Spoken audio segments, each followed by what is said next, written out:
እሱ ታሞ ስንመለከት እኛ እየዳን ነው። እሱ ተራቅቶ ስንመለከተው እኛ የጸጋ ልብስ እየለበስን ነው። ሰው ዋጋ ለከፈለበትም ዋጋ ለከፈለለትም ነው ፍቅሩ ዲፔንድ የሚያደርገው። ቤተክርስቲያን የክርስቶስን ሕማም የምታስበው በሕማማት ብቻ ነው ወይ? ኃጢአታችንን ተሸክሞ ሊያስወግድልን ያን ሁሉ መከራ ያን ሁሉ ክስ ዝም ብሎ ተቀበለው ማለት ነው። ክርስቶስን ለመጠየቅ ወደ ኋላ ያላለቻለ እኛ ልትሆን አትችልም። ለካህይል ትላለች፣ እግዚኦ ትላለች፣ ኪያ ላይሶን ትላለች፣ አቤቱ ይቅር በለን ትላለች። በሐሳብ በአመለካከት በመጽሐፍ መቀበል የሚለያዩ የነበሩ ጸሐፍት ፈሪሳውያንና ሰዱቃውያን ክርስቶስን ለመስቀል ግን አንድ ነው ታገኛቸዋል። ቤዛ ነው ስንል ካሳክሶልናል። ያን ክርስቶስን ጥያቄ የጠየቁ ሰዎች ዛሬም ደግሞ በክርስቶስም የተጠራች ቤተክርስቲያንን ጥያቄ ጠይቋታል። ክርስቶስን እንደተፈታተኑ ቤተክርስቲያን ይፈታተናል። አዳም እንደሞተው ሞት አንሞትም እኛ። ሕማማትን የሚገልጸው አንድ ቃል ብዬ የማስበው ይሄ ቃል ነው። ቤተክርስቲያኗ የክርስቶስን ሕማም እንዴት እንደምትገልጥ ለማሳወቅ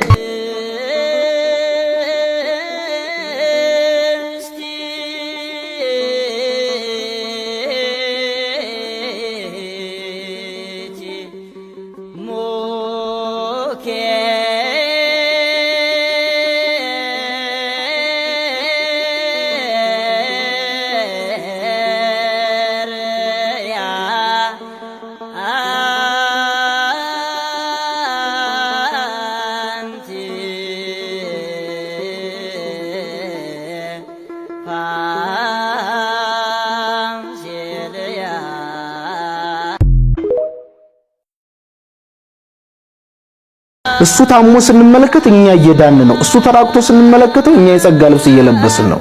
ሰው ዋጋ ለከፈለበትም ዋጋ ለከፈለለትም ነው ፍቅሩ ዲፔንድ የሚያደርገው። ቤተክርስቲያን የክርስቶስን ሕማም የምታስበው በሕማማት ብቻ ነው ወይ?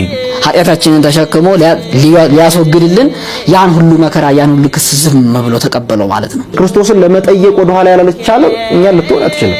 ለካህይል ትላለች፣ እግዚኦ ትላለች፣ ኪያ ላይሶን ትላለች፣ አቤቱ ይቅር በለን ትላለች። በሐሳብ በአመለካከት በመጽሐፍ መቀበል የሚለያዩ የነበሩ ጸሐፍት ፈሪሳውያንና ሰዱቃውያን ክርስቶስን ለመስቀል ግን አንድ ነው ታገኛቸዋል። ቤዛ ነው ስንል ካሳክሶልናል። ያን ክርስቶስን ጥያቄ የጠየቁ ሰዎች ዛሬም ደግሞ በክርስቶስም የተጠራች ቤተክርስቲያንን ጥያቄ ጠይቋታል። ክርስቶስን እንደተፈታተኑ ቤተክርስቲያን ይፈታተናል። አዳም እንደሞተው ሞት አንሞትም እኛ። ሕማማትን የሚገልጸው አንድ ቃል ብዬ የማስበው ይሄ ቃል ነው። ቤተክርስቲያኗ የክርስቶስን ሕማም እንዴት እንደምትገልጥ ለማሳወቅ